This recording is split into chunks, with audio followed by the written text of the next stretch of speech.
Introducing the Compaq Contura 425. One of the worst laptops I think Compaq ever built prior to the Windows XP age. While I'm very biased against these particular machines because their build quality is absolutely abysmal, I love them. Like, I love that cat right there. See, that's Tommy. See, Tommy's an asshole. Tommy doesn't like. Let me just illustrate what I mean by that. So Tommy, we love Tommy, but look at him. He hates me. He hates Amelia. We've done nothing to hurt him. We have fed him. We have taken care of him. We love him. We've been nothing but kind to Tommy. Tommy is an asshole. In reality, Tommy probably had an experience prior to us adopting him. Come on, little dude. Come on. And all he does, he comes down in the basement and scratches our tires. But he's good to his brother, Oreo. They're biological brothers from the same litter. But Tommy just doesn't reciprocate any kindness towards us. We still love him. He's a permanent part of our family, but Tommy is a Compaq Contura of the cat world. Now watch me try to tie that all together. The Compaq Contura is the budget grade laptop. This is the entry-level laptop that Compaq produced from about 1992, I believe, until around 1995 or so, maybe 96. The Contura spanned several different models. This was the first generation. They actually went as far back as a 386, 386-16, I think, or 386-20. I forget exactly which. But they had a 386 version of this. Then they had the 486 version. I don't believe the Contura survived into the Pentium years.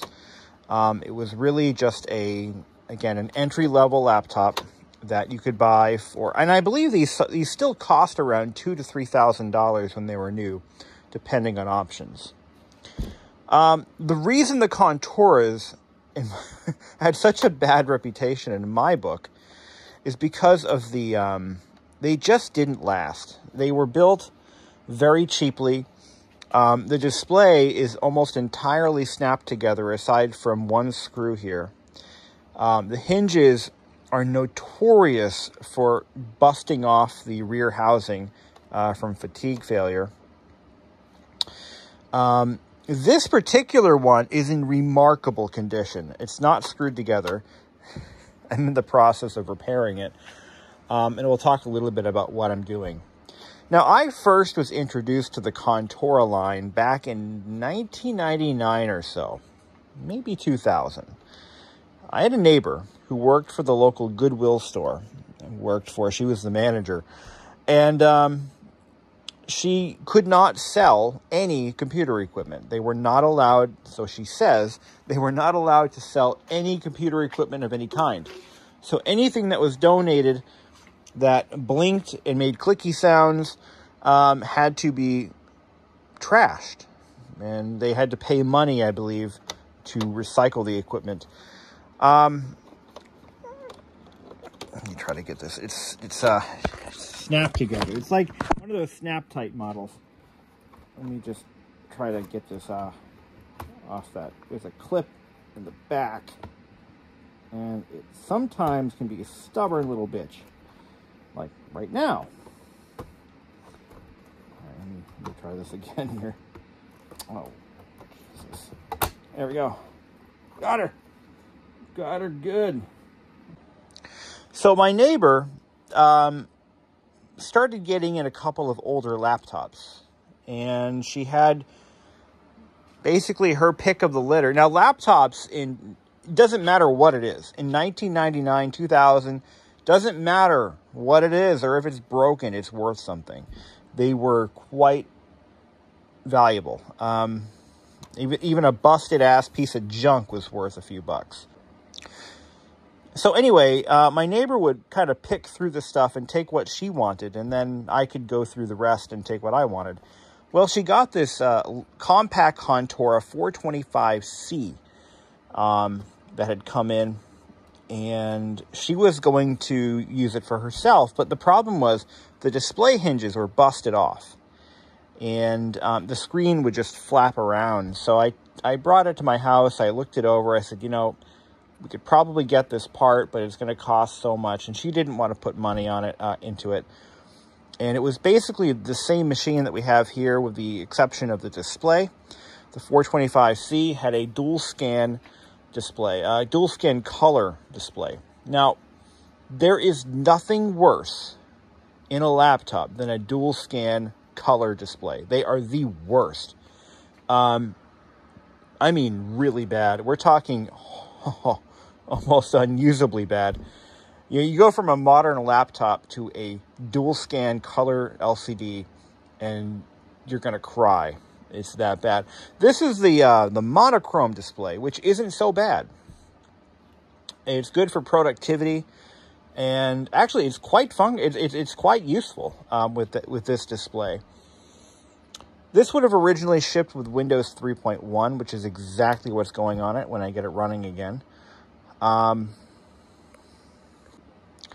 So I took that 425C in, and she offered to give it to me. So I was happier than hell, and I had no money, so I couldn't afford to buy the parts to fix it. So I did some horse trading on what was once known as the Obsolete Computer Museum Helpline, which was run by a gentleman named Tom Carlson.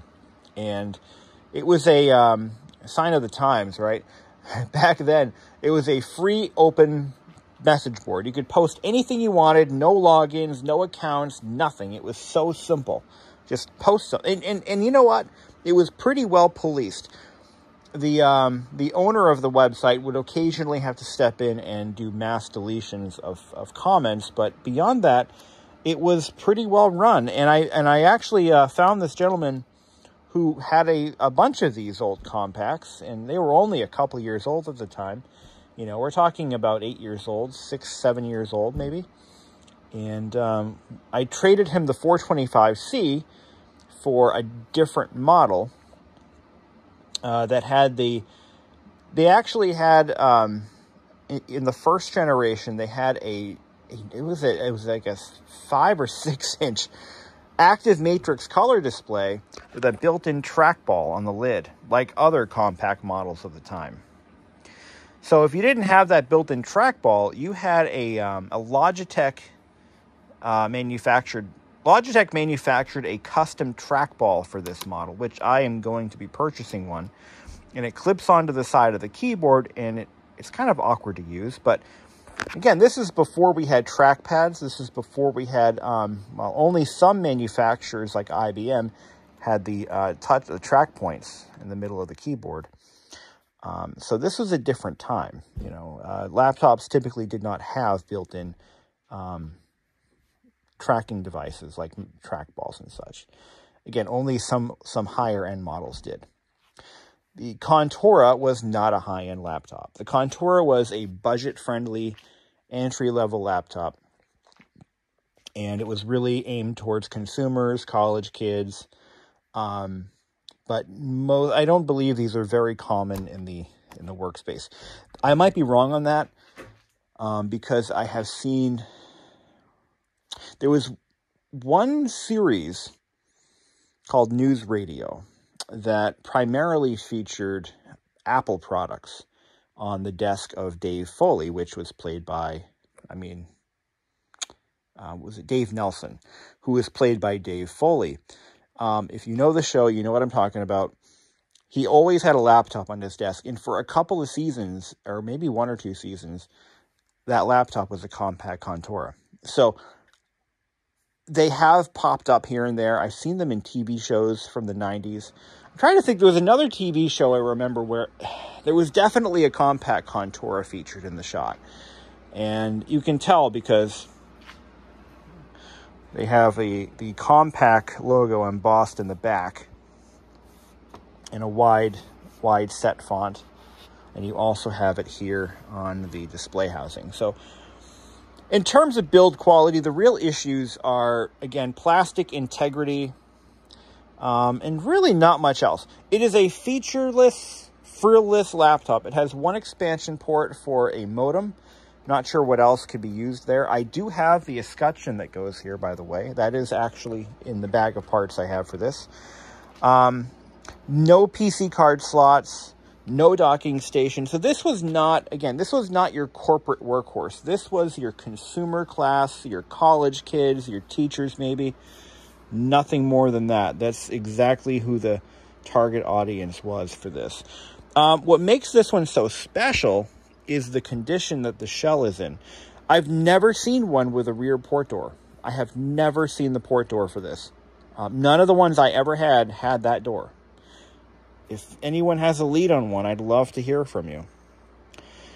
It's got your basic VGA, parallel, serial. And this is a, obviously, PS2. Now, there's a connector here. I don't know what it's for. But these all have that little connector there. It's got a threaded fitting on it. I don't know why. No cracks of any kind anywhere on the case. This is a survivor. This is a rare survivor. Typically, these are beat to crap.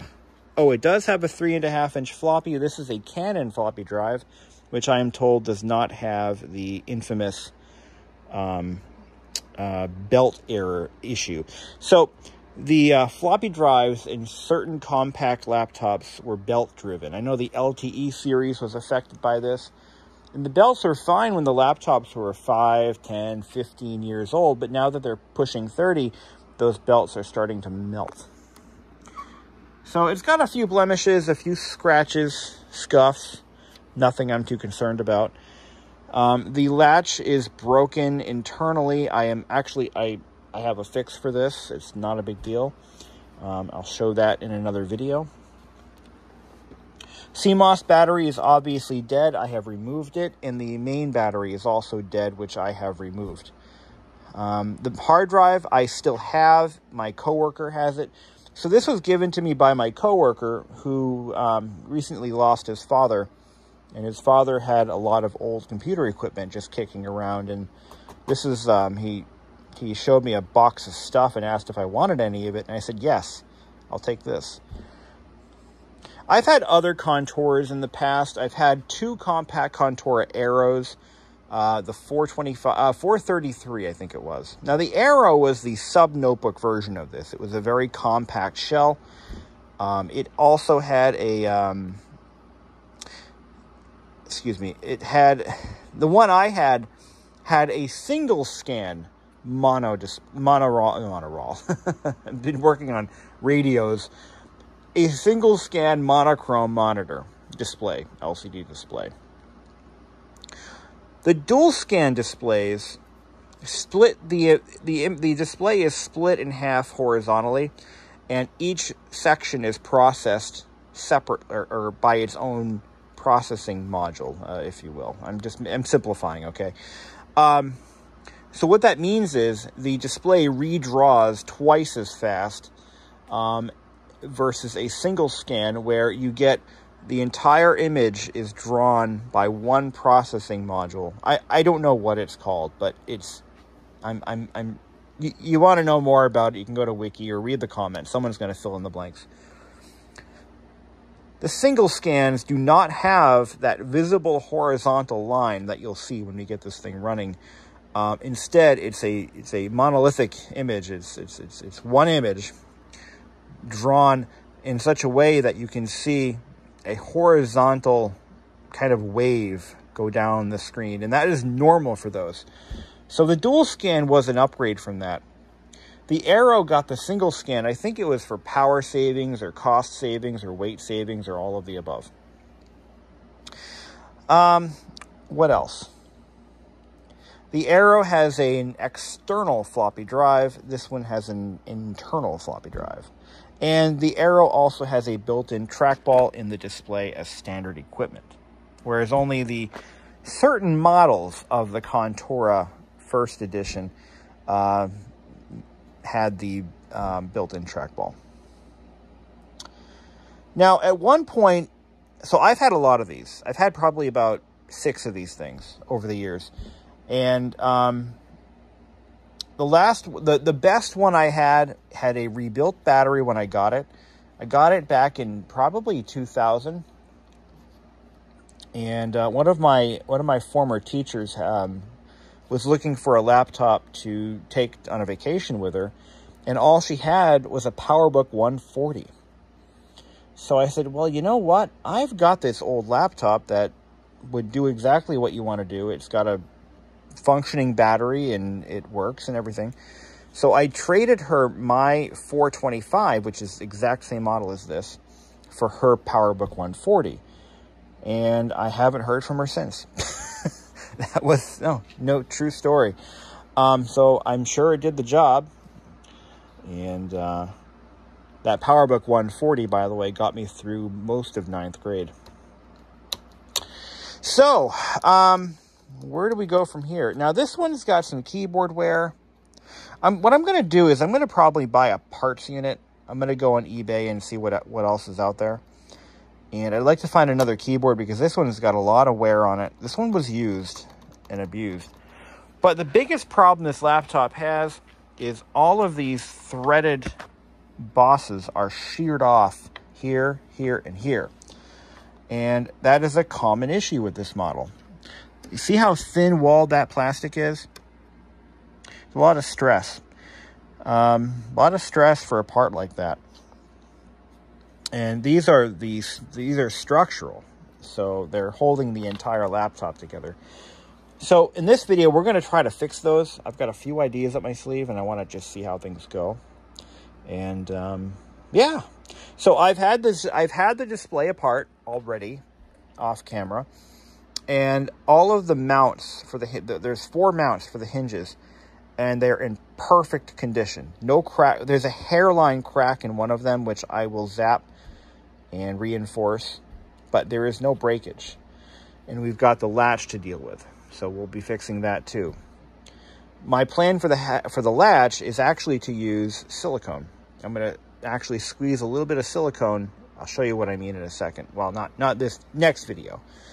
And we're going to fix that. What happens is there's a piece of plastic that's acting as a spring. Again, this is not high quality. If you wanted high quality, you would have bought an LTE. Now, the LTE was Compaq's upper-end business class notebook that could be used as a replacement for a desktop in a pinch. And I think it goes without saying, this laptop only has the base memory, which is only about 4 megabytes. I'm going to be getting a memory expansion card for this, and hopefully I'll be able to find one. And we'll get this thing upgraded to at least 8 megabytes, which is what mine had when I was in high school. So lots to do on this laptop. It's worth saving. These are getting very hard to come by. A lot of them were destroyed over the years because they were just not well made. I mean, they really are like they were a throwaway laptop. They really were. I mean, there just wasn't a lot of care going on in the design. Unfortunately, they were stylish. I mean, I love the style of this model. I really do. It's a good-looking laptop. I mean, it really is. It's very good-looking, and it aged well. I could have sworn the Contura print was in violet. Notice how the buttons are in violet. Little feminine touch for that time period. It was. It is what it is. So we got to fit this with another. I'm going to put another hard drive in this. I think the original drive is bad, but I gave it back to my coworker anyway because he said there might be some stuff on it. So he's giving me the laptop, so beggars can't be choosers. I already have another power supply. A fellow YouTuber, i386SX. I won't give his real name, but that's his YouTube handle. He is sending me a power supply for this. The one that I've got is original, and it's duct taped together. It's in rough condition, so I wanted to find another power supply that's not in bad shape. So, and I will be rebuilding the battery pack. I do have the battery for this. I'm going to rebuild that potentially. I haven't really cracked it open yet, but that'll be my next step. So, all right, let's get on with it. So I've got a few things I want to try here. Because these are high stress parts, I'm not really sure how successful I'm going to be, which is, again, why I'm buying another parts machine. By the way, here's the original battery. It's an odd one. It's a CR2430. So I got to find one of those. But yeah, I have all the ones that broke off, and I'm going to glue them with Loctite, and then we're going to reinforce them further with melted ABS plastic. I'm hoping that works. We'll see what happens. Okay, I think I succeeded. So I put these exactly back where they came from, and I was able to stake them in place with melted ABS plastic and reinforce them a little bit. And I don't think they're gonna fall off anytime soon. So as long as it fits together, and it should, because the tolerances for this laptop are, well, not very tight. So I should be able, yeah, see, it all drops in together like it's supposed to. Yeah, perfect. So that was a success. I don't want to snap this together right now because I have to take it back apart again. But, yeah, so that works. Now, I wouldn't do that for a display hinge mount. There would be other methods. I don't think it would be strong enough for a completely sheared off mount. But look at the bottom of this thing. I mean, it's got, it's got some wear, but it's not bad. But very simple design. Very elegant. It's a good looking laptop. I mean, for one of the cheapest laptops you could buy, you look at this next to an LTE, and which one would you buy if you were just looking at appearances alone? The LTE is white. This was charcoal. Now, in the 90s, computers were almost always white. I mean, pretty much everything was. And in the computer realm, it was just office beige. And this was something different. This was something different. But then again, at that time, because I've been collecting laptops for almost as long as some of you guys would. So this thing is pretty much one of the best. I think it's one of the better looking laptops that Compaq produced, but again, the build quality was pretty bad. Now, how did it compare to other contemporary rivals? Well, obviously it wasn't competing for the ThinkPad market. That's where the LTE stepped in. The LTE was competing for ThinkPad customers, but the ThinkPad still had the leg up in build quality and durability. I would say they were gunning for the customers who were actually considering no-name or unknown brand laptops. For example, Trogon or Winbook, or I've never actually had a Winbook, to be honest. Somebody looking at a Gateway Solo. That's kind of the market they were going. Well, not the Gateway Solo. The Solo was actually a full-fledged laptop, but these were your budget grade machines. Anything without a PC card slot, that's budget grade, or PCMCIA, that's low end, and that's what they were going for. But again, I'm glad I found this one. I'm gonna save her. We're gonna make her new again. But I'm going to have to go looking for parts. I'm going to need a keyboard. I am going to try to find a replacement upper shell. If I find a better one than what I have, I'll put it in. But looking for a keyboard, looking for a RAM expansion. And I am going to be buying a trackball. All right, so we're going to jump ahead on the timeline a little bit. So I went out and picked up leaves. I picked up a replacement CMOS battery for the Contura. So I talked a little bit about the, so the Contura name was fitted to a variety of different low-end laptops, including the Contura Aero, which is the most popular version of this lineup. The Aero was a sub-notebook, and we talked a little bit about that, but there was also a second generation Contura, which had a built-in trackball right around this section of the keyboard. The keyboard would have been pushed up a little bit. And the Aero, the second generation Contura, I think it was probably the most short-lived. And these were replaced, if I'm not mistaken, they were largely replaced by the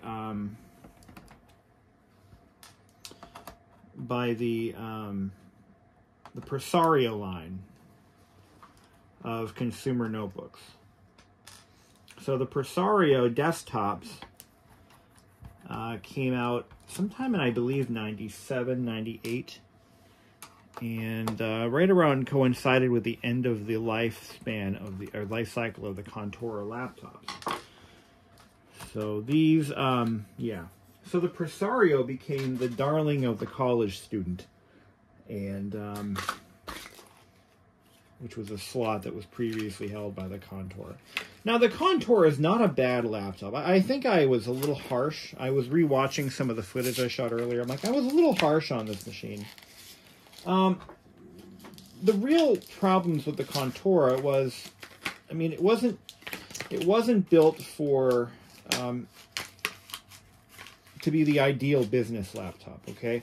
That doesn't mean that they weren't used in business, because they certainly were. But they were, they lacked a lot of features that business notebook owners would have wanted. For example, there is no way to connect this to a network, to an Ethernet network. I'm not aware of there ever being an Ethernet adapter for this. So, oops, put the battery in. So this uses a CR2430 coin cell battery. They're not as common as any of the other batteries, like the CR2032, the 2025, the 2016. But you can buy them off the shelf at your local Batteries Plus as of 2023. So, oh, another thing. So these laptops, if you set a CMOS password and you forget what it is, you can reset it by pulling the battery. As a matter of fact, I believe there was, I haven't had to do this in a long time, but I thought there was a jumper. But I believe just pulling the battery is all you've got to do, and that will reset it. So that's good to know. But the Contura was, yeah, again, it was an entry-level laptop, a low-end, you know, affordable option. Let's face it, the LTE line, like, for example, this is a 97 LTE 5400. This thing costs something like $5,000 to $7,000, and that's a lot of money. That was in 1997 dollars. So you can imagine that if you could pick up a laptop, a Compaq brand laptop for, you know, sub $2,000, sub $3,000, that's what you're going to go for.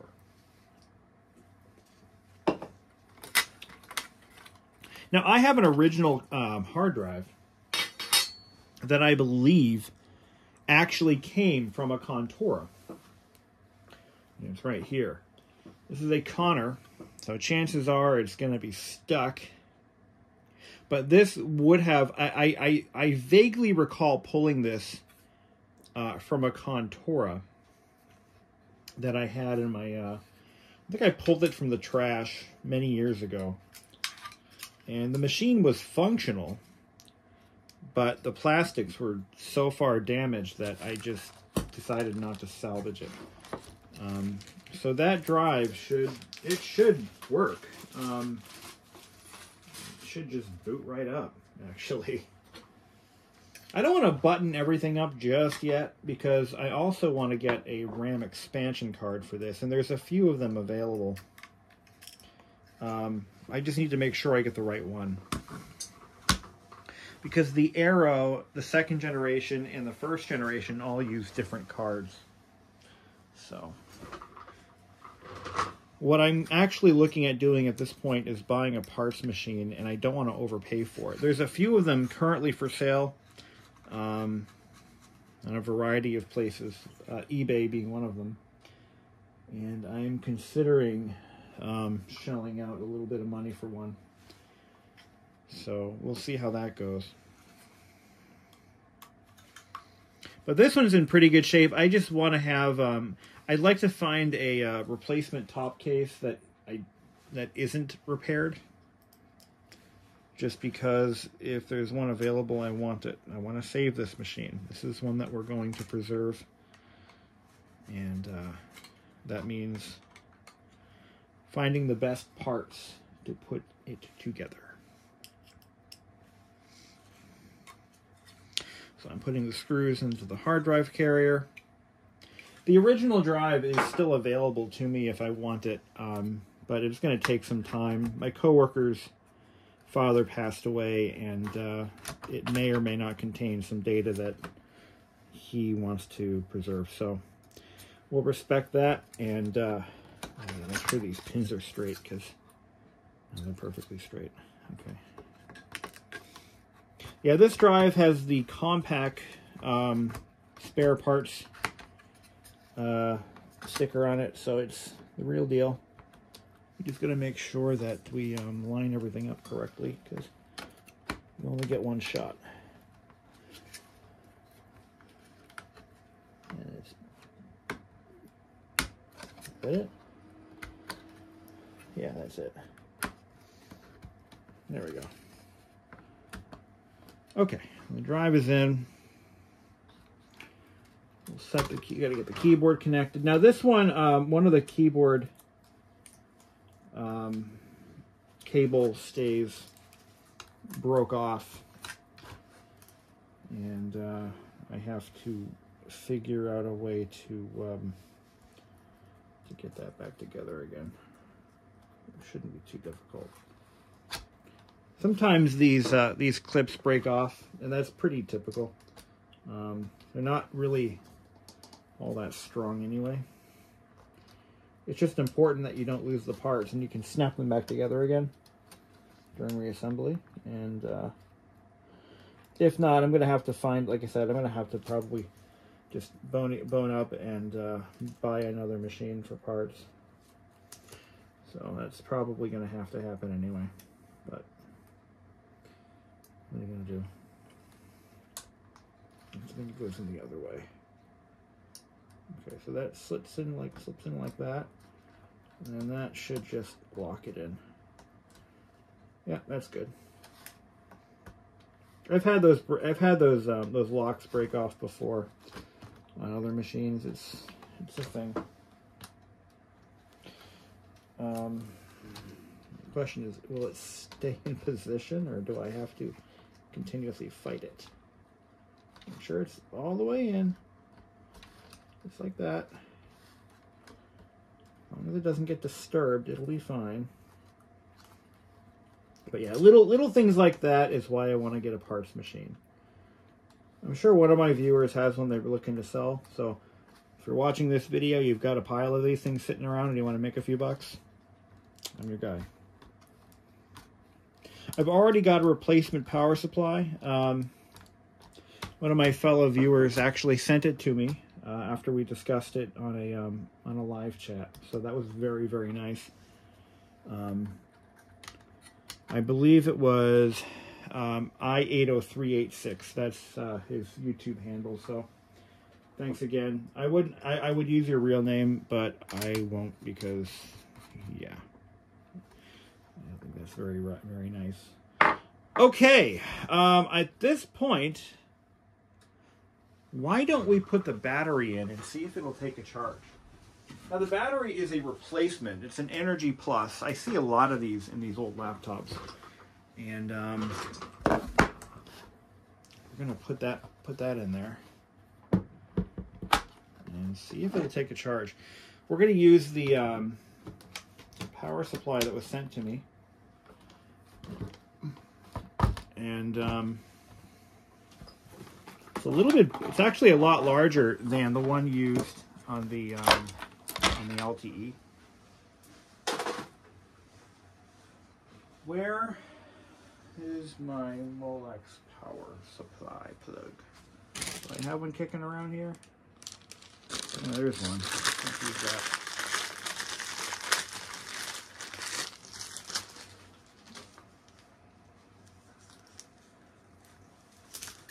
Alright, here we go. Now that drive that I just popped in there, it should have a functioning OS on it. In theory. Sorry about that.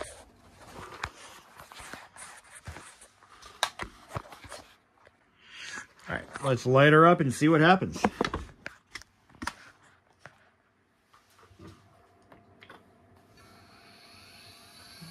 Okay, hard drive spins up. I get nothing on the display right now. That's not good. There it goes. This thing should have 4 megabytes on board, which it does. The screen is nice and bright. Real-time clock, we're going to have to do the setup. Current date is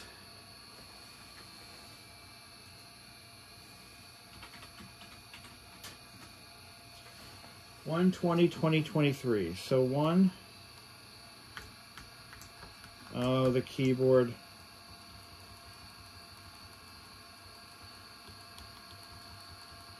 I'm afraid that we, oh, this doesn't go up to 23, does it? It does. Current time is 2:54. So, 14:54. I'm going to select a disk drive. Oh, it already updated it for me. So what do we got? It selected a 121 megabyte disk drive, 4 megabytes of RAM. It has a coprocessor. All right, exit F3. Exit and save.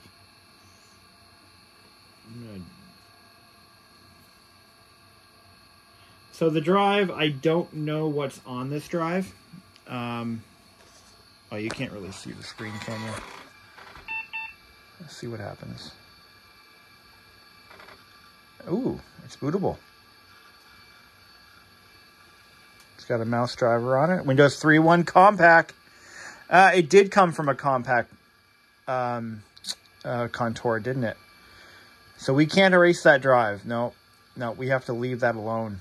But look at how nice this screen looks. Look at it. It's beautiful. It's a beautiful screen. So this drive's already got the Compaq setup, the F10 setup utility on it. It is good to go. I don't think we have to do anything else. So you can drive Windows 3.1 with a mouse or with a keyboard.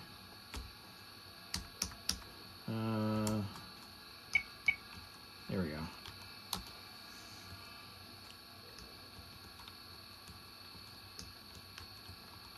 I'm trying to oh yeah, you got to use the menu. So Compaq Utilities, Compaq README.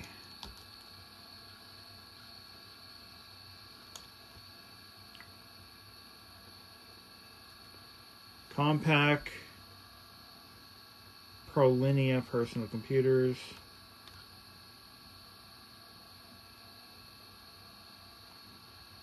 Okay, so this is pretty much a generic setup.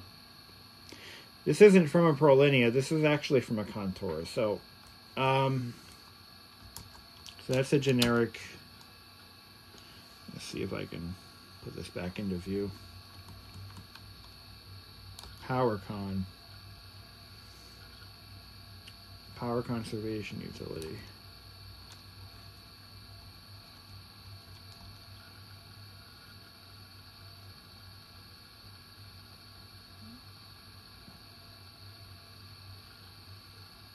She's a runner. Again, the battery won't take a charge, which is fine. We should replace that battery anyway. I'm considering sending it out to a fellow hobbyist who rebuilds battery packs. He said he's done them before. I could do it myself, but I'm totally fine with spreading the wealth. So, all right. Prodigy. This thing had Prodigy on it. Smack my bitch up. No, not that Prodigy. Different Prodigy. I gotta get a mouse on this sucker. But it runs. Now, I want to see if the floppy drive works. Let's get out of Windows.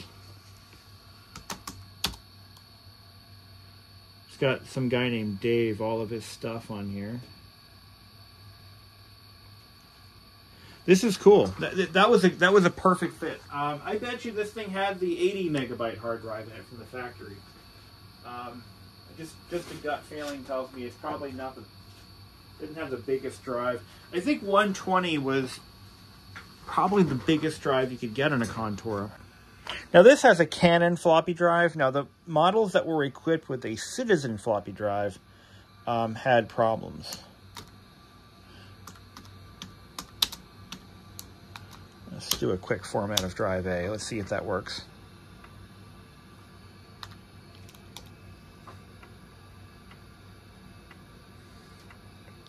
It's alive, guys. And we have an original, just by chance, we happen to have an original system build from a Contura. Again, I think it was a 425 or maybe a 433 or something like that. But we don't have to do any work. I like that.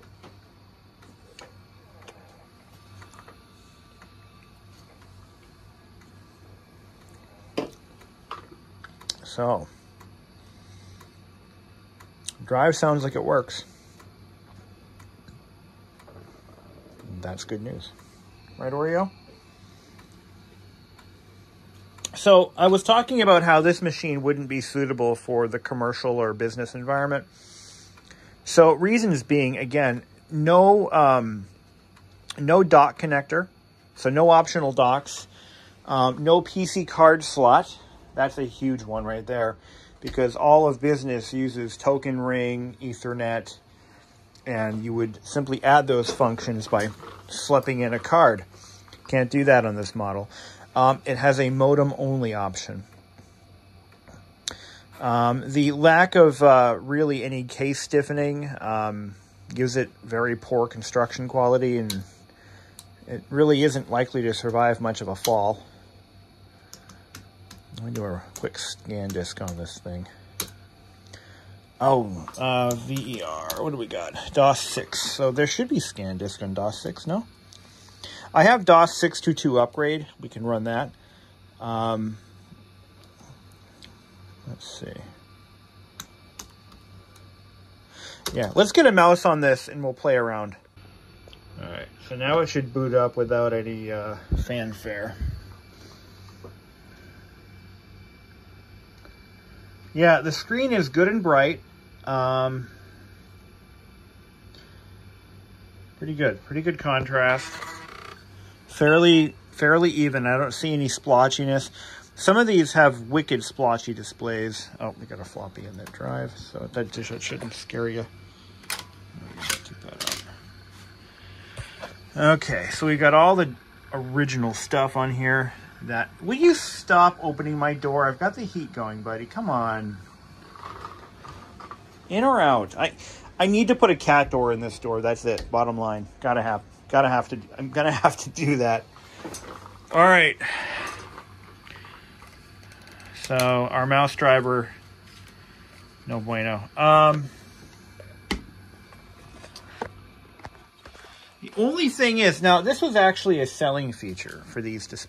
Dude, this was a huge selling feature for these. You could, some folks who are concerned about privacy, especially on aircraft or in public settings, would deliberately opt for the dual scan display because you can't view it at an angle. These were terrible for, you could not view it. If you were sitting next to somebody on a bus or a plane or what have you, you could not see the screen. And it must have a, we're gonna have to go to, let's see, it's under main. Should be under Windows Setup. Compaq mouse. Change settings.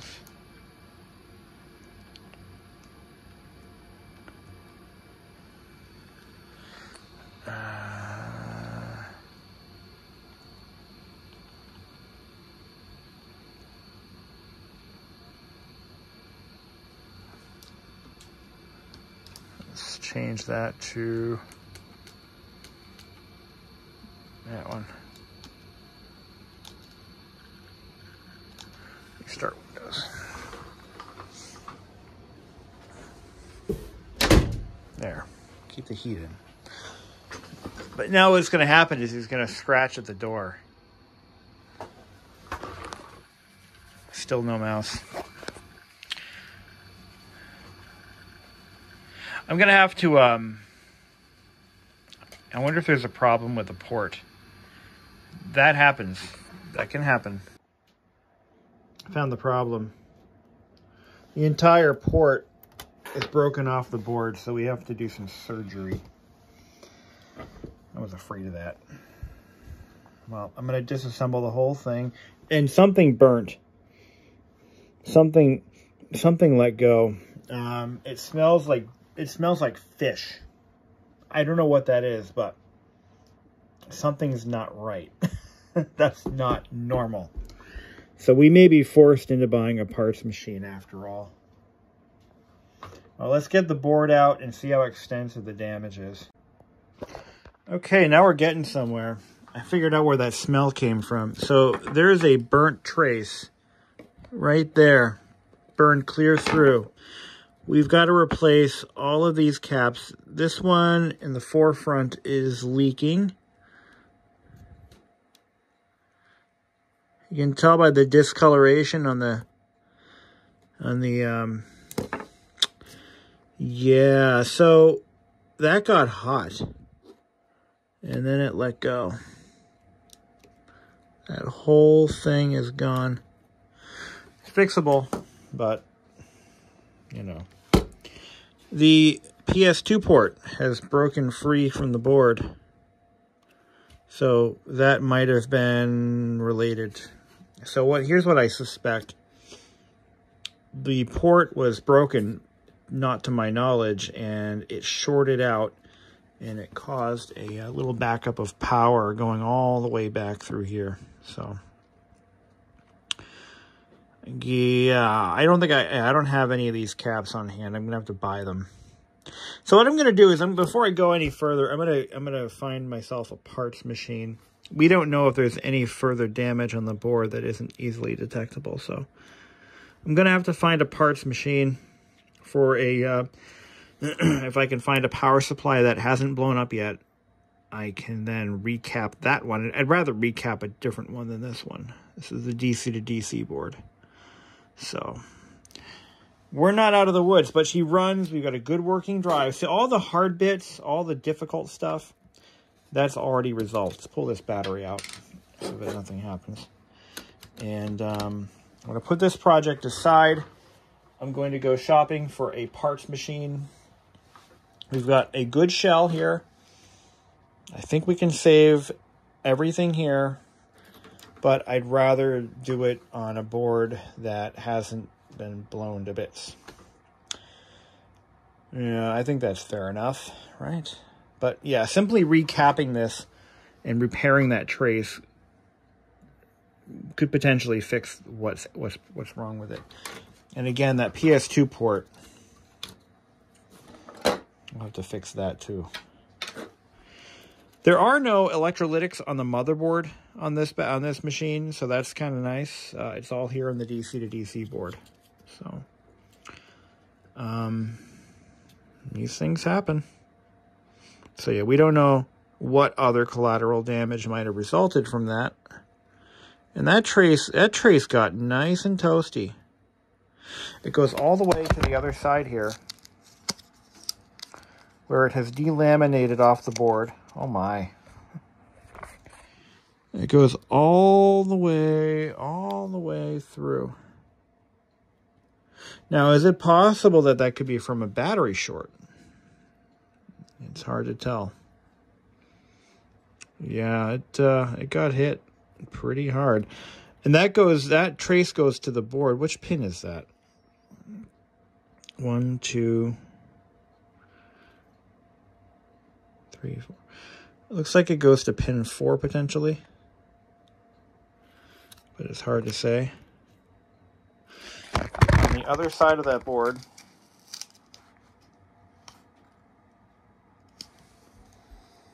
I'm looking, I don't see any further damage. But, man, it lit right off, huh? Pin 4, it looks like. So, if I match these, pin 1, 2, 3, 4, pin 4 is over here. And I bet you it provides the voltage to the PS2 port, if I'm just wild guessing it. Because that's the only thing that doesn't work, is the PS2 port right now. I thought it was a driver problem. No, it's not a driver problem. Well, I still feel good about this because, again, the important stuff, the hard stuff to get, the display housing that's not busted, we have that. We've got a good lower chassis. We've got a good upper chassis that, if needed to be used, it could be put back in service. I've got a good display. I've got a good hard drive. I've got... Yeah, I mean, even the keyboard's not terrible. But we got a floppy drive. We can fix her. It's just going to take some money. So, better go shopping.